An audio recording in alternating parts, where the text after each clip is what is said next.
In this tutorial, I'll show you how to sort a table in Confluence so you can quickly organize your data.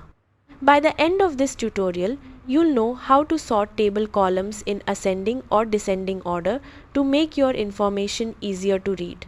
First, open the Confluence page that contains the table you want to sort. If you need to make changes to the table, click Edit to enter editing mode. Locate the table and move your cursor over the header of the column you want to sort. A small drop-down arrow or menu icon will appear in the column header.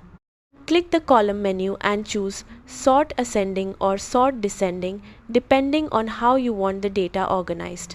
Confluence will immediately reorder the rows based on the values in that column.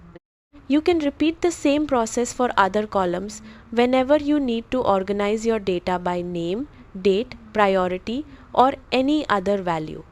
If the sort option isn't available, make sure you're using a native Confluence table, as some tables created with third-party macros may not support sorting. Once you're happy with the results, click Publish to save your changes. That's how to sort a table in Confluence. Thanks for watching, and I'll see you in the next tutorial.